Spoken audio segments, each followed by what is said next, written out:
Okay, good afternoon again. Now, before I get to the unveiling of the sticker, I want to put a couple things into context that Mr. Ferguson just talked about. Now, he is saying that if the government do certain things, we can grow this industry. This is quite true. We heard that from Fabio earlier on, who is from Kairos Investments. They and the association had already sat down discussing a large shipbreaking project. And when I mean large, just to put it in the context, presently we export 10,000 metric tons of scrap iron monthly from Trinidad and Tobago.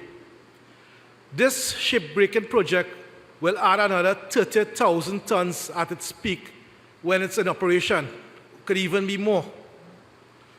Now that in context means to say we'll be growing the industry threefold to what it is right now.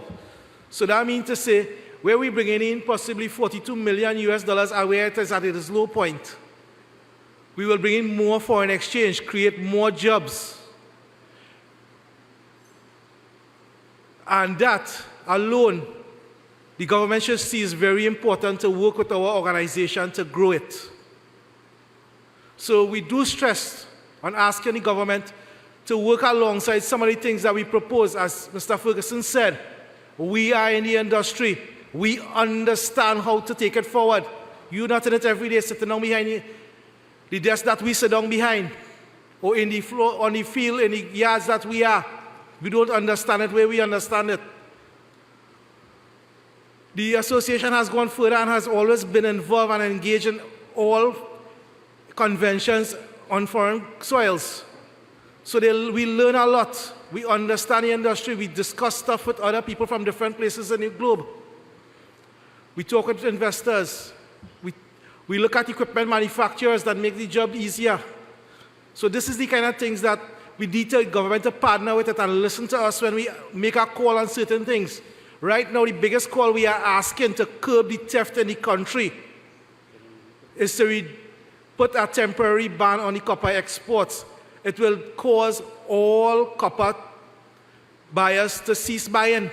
And even if they decide to stockpile, we put things in place that if they decide to sell it afterwards, they will lose it. We ask the government that we put inspectors to every export container. So this is the kind of things the association has been asking. Put customs, put police, and put somebody knowledgeable in identifying the stolen copper. Right? So that this is the sensitization. We need the government to work with us. Right? Now, in order for you to understand what goes on in the industry as well, which I didn't touch on, scrap is collected.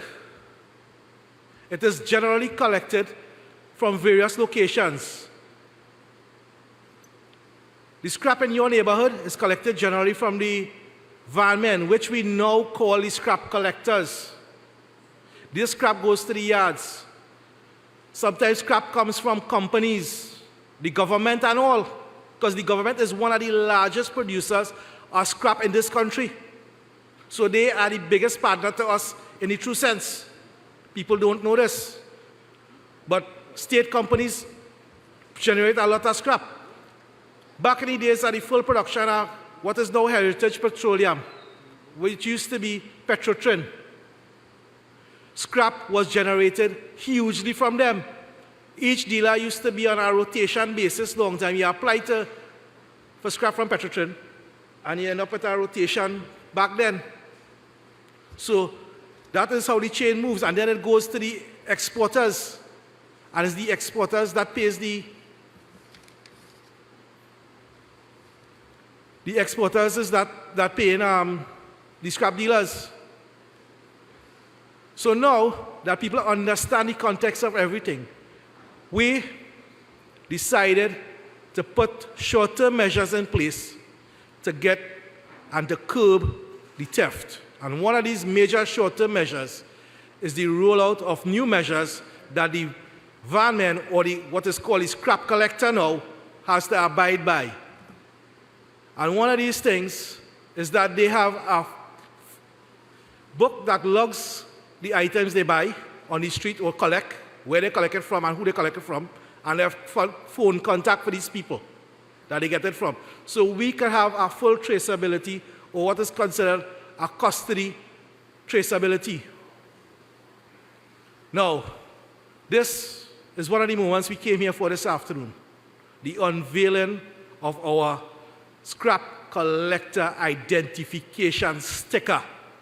This is what the nation will now recognize as legitimate scrap collectors who are registered with the Scrap Dealers Association to collect scrap on the nation's street. Now, this can't happen in just one day.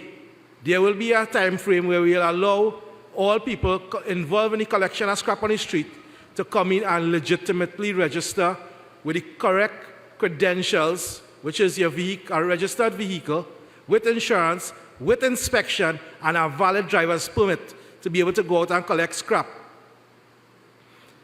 Now, here it is, ladies and gentlemen, our scrap collector's identification sticker.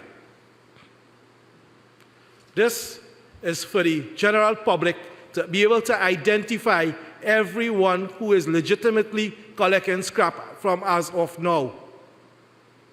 This is the initiative of the Trinidad and Tobago Scrap Iron Dealers Association.